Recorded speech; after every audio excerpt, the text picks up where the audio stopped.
I think one of the hardest things about leadership is having to lead so many different kinds of people. So definitely the people within your organization, you have male and female, you have different races, you have different generations, different age groups. It can be very difficult to try to lead all of these different individuals.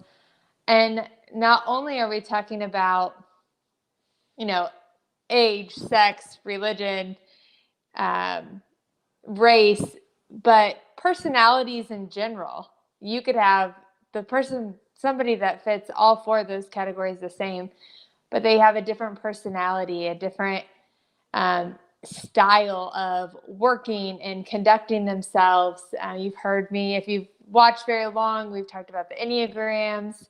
They could have a completely different Enneagram and need to be led a different way.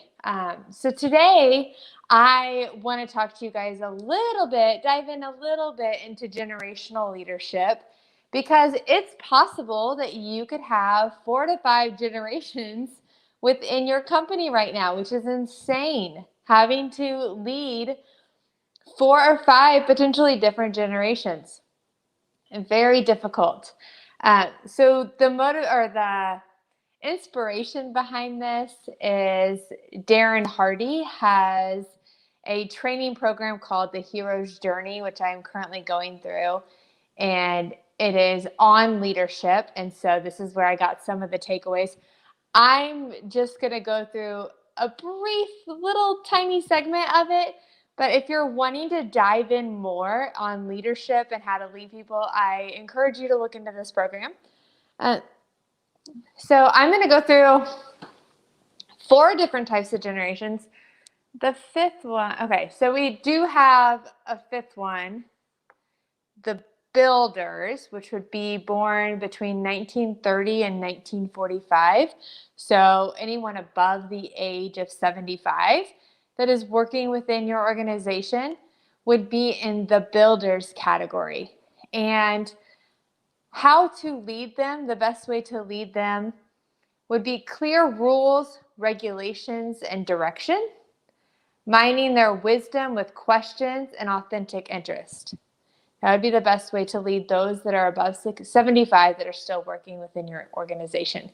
And in the construction industry, when we have family-owned businesses, a lot of times that older generation is still hanging on, and they are still coming into the office, and they are still being a part of the company. So it is very likely that you could have someone above that 75 age group, those builders within your organization, if you are a long-standing family-owned construction firm. So the next group would be our baby boomers.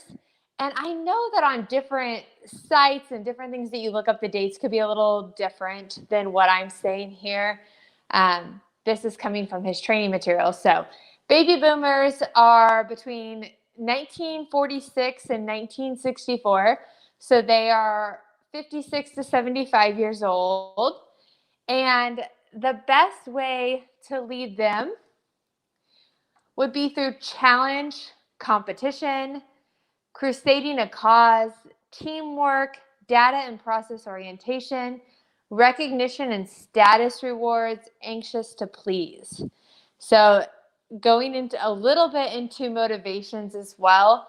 A nice office, you hear that talk about the big corner office. That is what motivates them. Their title, their bonuses, things that signify status and accomplishment. So that's how you're really going to motivate those baby boomers.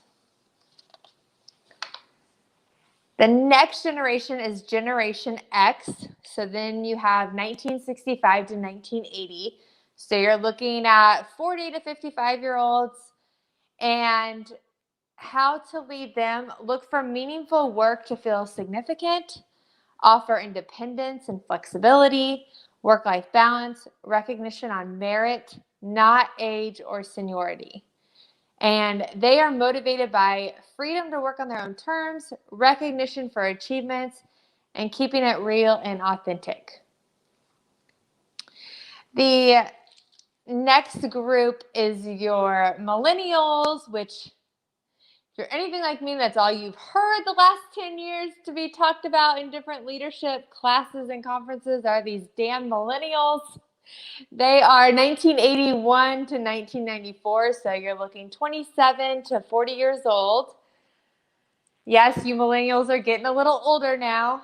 But how to lead? So they need to be coached, not commanded, require authentic, transparent leadership. They want meaningful work and be challenged, so they don't want to be bored at their job. They want flexibility and fun, engaging work with culture and positive people that they can build relationships with.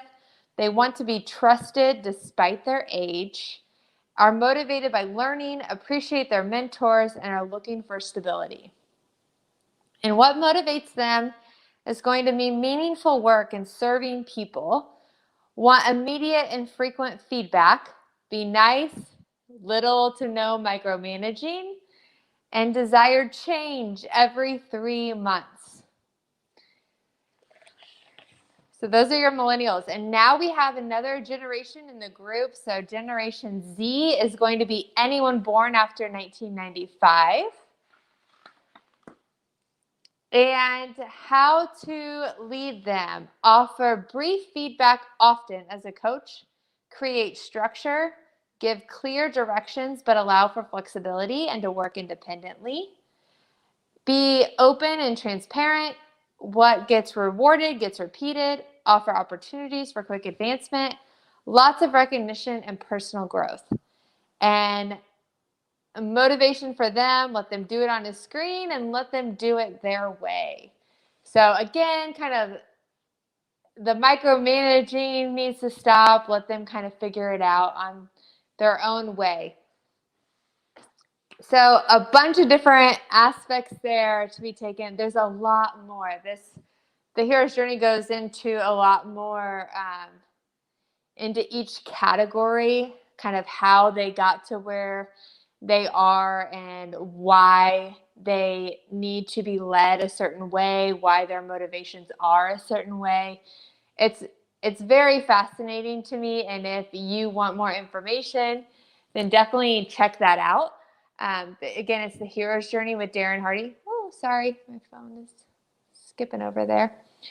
But it's definitely something to really keep in mind as you are hiring and leading this next generation, and what they need and how they need to be led is probably very different than how you needed to be led and what your expectations were. So keep that in mind when you're going through this.